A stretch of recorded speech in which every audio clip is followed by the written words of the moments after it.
Cari fratelli e sorelle, buona Pasqua. This didn't happen in a capital city or a cathedral filled with marble and stained glass. It began far from civilization, out in the untouched countryside of Portugal, in a place called Fatima. The year was 1917. In those wide grassy fields, 3 children tended sheep.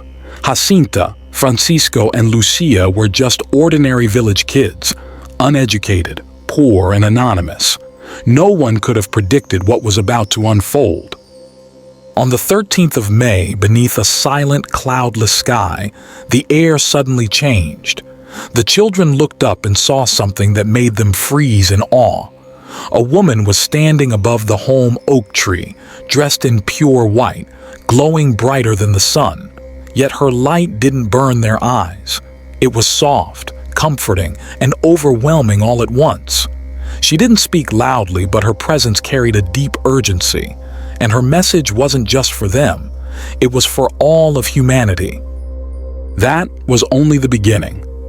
The woman returned again, always on the 13th day of each month, always at the same time. And each time, her warnings grew more serious. She said the world was moving dangerously far from God, and if people continued ignoring their spiritual life, they would bring suffering upon themselves, greater than anything seen before. She didn't speak in riddles. She was clear. Her tone wasn't angry, but deeply sorrowful. She showed the children truths no one had prepared them for. She entrusted them with 3 secrets, not fairy tales, but visions and prophecies meant to awaken a sleeping world. The 3rd secret was so grave that it was locked away by the church for decades. Officials believed the public couldn't handle it yet, so it remained hidden, sealed in the Vatican, while the clock ticked forward. The stories spread quickly. Some dismissed them as childish imagination. Others were disturbed. Even devoted believers found the events hard to accept. But for the children, the experience was real, raw, and impossible to ignore. What they saw went far beyond symbols or gentle metaphors. During one of the apparitions, they were shown something horrifying and unforgettable. Lucia later described it with trembling hands. They had seen a vision of hell, not an abstract idea, but a living, burning place filled with cries and chaos. Souls floated in a fiery sea, screaming as monstrous shapes moved among them. These creatures, twisted, inhuman, tormented without mercy. The pain was endless. The atmosphere was soaked in despair. It wasn't a warning born from religion. It was something heaven had chosen to show 3 small children to wake the world. The vision shattered their innocence. Francisco stopped playing and spoke less and less. He withdrew into silence, often praying alone. Jacinta wept for days. At just 7 years old, she began offering up every small suffering, cold weather, hunger, discomfort, for the sake of saving souls.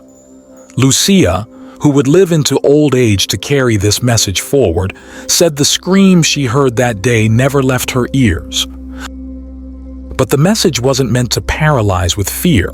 It was meant to ignite change. The woman explained that the souls they saw in torment weren't there by accident. They had chosen disobedience, ignored truth, and refused repentance. Their fate wasn't forced upon them. It was the result of countless hardened choices. That's why she pleaded, return to prayer, take the sacred seriously, and don't wait until it's too late. This was not a fable crafted to make church sermons more exciting. It wasn't a parable to scare children into behaving. It was a spiritual alarm bell from beyond this world, and few were ready to hear it. Then came the 2nd secret, an even darker prophecy. The world was still reeling from the horrors of the First World War, but she warned that if people didn't change, a second and far worse war would come. It wouldn't just be another political disaster, it would be a punishment for turning away from the divine. She gave a sign to look out for, a strange and unknown light that would appear in the night sky. That sign came on January 25, 1938. Over Europe, the heavens flared with a blood-red light, unlike anything people had seen before. Many thought it might be an aurora, but it extended far beyond normal patterns. It painted the night with a haunting glow. Just weeks later, Hitler moved. World War II erupted. But the woman's warning didn't stop with war. She spoke of Russia, a country that, she said, would spread darkness if it was not spiritually restored. She didn't speak politically, but prophetically. A nation could fall into the grip of dangerous ideas disguised as progress. She asked that Russia be consecrated to her Immaculate Heart.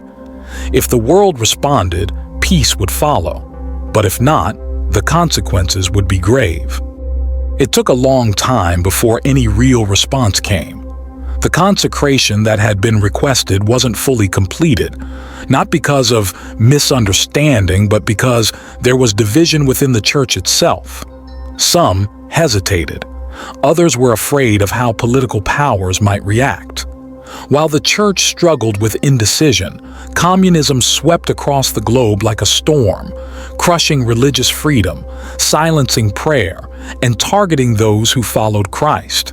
It moved quickly, and no one seemed able to stop it. There had been a chance to prevent all this. A clear offer of peace had been given to the world, a pathway away from destruction. But pride got in the way. So did fear. So did doubt. And when humanity hesitated, violence followed. What's most painful is this: the suffering that came afterward didn't have to happen. It wasn't fate. It was a lost opportunity, a moment when heaven called and the world looked away. By 1944, Sister Lucia had written down the third and final part of the Fatima message. She placed it in an envelope and gave instructions that it should not be opened until 1960. Her reason was simple: by then, it will be better understood. When the time came, however, many were shocked by the Vatican's actions. Why would a message meant for the world be kept locked away? What could possibly be so powerful that even the church felt it had to keep it hidden? That long silence created space for questions and for fear. Over the years, people began to wonder, was the secret about some global disaster? Did it predict something terrible happening to the church from within? Some feared it spoke of a pope being killed.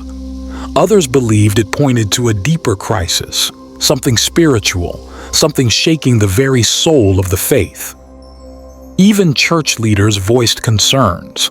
Cardinal Auer and Archbishop Vigano suggested the message was too disturbing to reveal all at once.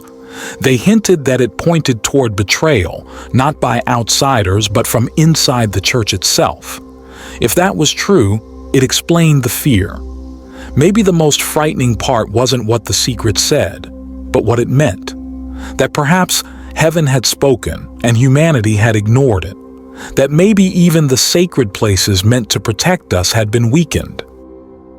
While the envelope sat untouched in the Vatican archives, many of the faithful waited quietly. They trusted. They prayed. But they didn't ask too many questions. Still, secrets don't stay buried forever, especially not when the world begins to crumble, especially not when prophecy begins knocking at the door. Finally, in June of 2000, 4 decades later, the Vatican released what they called the full third secret of Fatima. People around the world watched and waited, holding their breath. What they received was strange and disturbing. It was a vision, not a message, filled with symbols and imagery. The vision showed a white-robed bishop walking through a ruined city full of the dead. After climbing a hill and praying over the bodies, he was killed, shot and pierced by arrows. Around him, priests, nuns, and believers were also dying. But there were no dates, no names, no clear explanation. The Vatican explained that this vision referred to the 1981 assassination attempt on Pope John Paul II. The prophecy has been fulfilled, they said. But many people weren't convinced. Something still felt missing. Sister Lucia had once suggested that the final secret was far more serious. Some insiders whispered of a second part of the message, one spoken aloud, never written down. Cardinal Ratzinger, who later became Pope Benedict XVI, admitted that the secret might have more than one layer of meaning. Some believed that only the vision had been shared, not its interpretation. And so the question remained, was there more? Something too painful or dangerous to release, even in modern times? Pope Francis never made any dramatic statements, but just before his death, he made quiet, thoughtful comments about a church that was deeply wounded, not by outside forces, but from within. He spoke of a kind of spiritual emptiness, a dryness of faith that was more destructive than any war. With those few words, he seemed to confirm what had been suspected for decades. The message of Fatima isn't over. It's still unfolding. Some believe Jesus left behind a spiritual warning that hasn't yet been shared. Others think the true message isn't about punishment, but about a silent, aching call from heaven, a plea for hearts to turn back before it's too late. This was never about fear. It was about choice. The third secret describes a different kind of war, one without weapons, fought in silence, in minds and hearts. It speaks of a spiritual decay, not caused by enemies at the gates, but by confusion and betrayal inside the sanctuary itself. In recent decades, the church has been rocked by scandal. Trust has been broken. Believers are unsure. Things that once brought people together now seem to divide them. And for many, this is the real danger, the hidden battle that Our Lady warned about. Pope Francis often spoke of a church losing its fire, not because it was being attacked, but because it had become tired, distracted, and indifferent. This, some cardinals say, was the true message, a prophecy of inner collapse, a warning that the greatest threat wasn't outside, but inside the walls. If that's true, then the biggest danger we face isn't war. It's a faith that no longer has the power to heal souls. The battlefield isn't some far-off place. It's here now, inside the very spaces meant to offer refuge.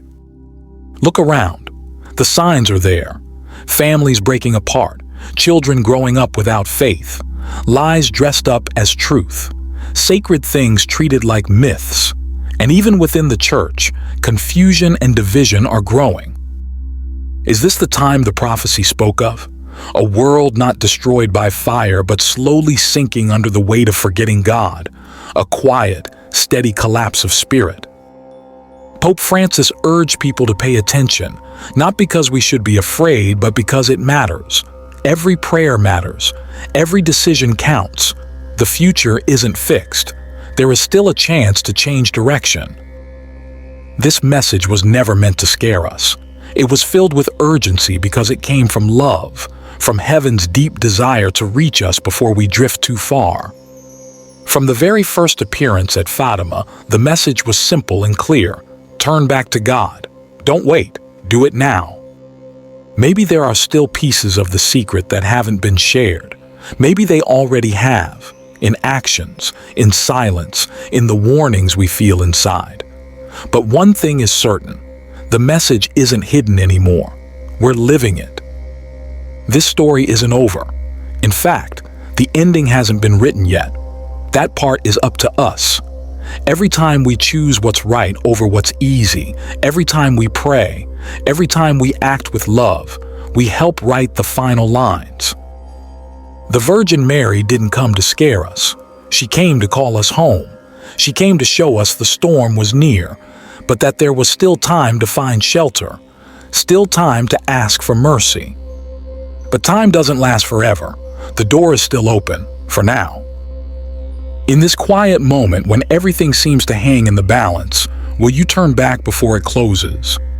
If you found this message meaningful, please remember to click like and subscribe. It helps us share these important stories with others.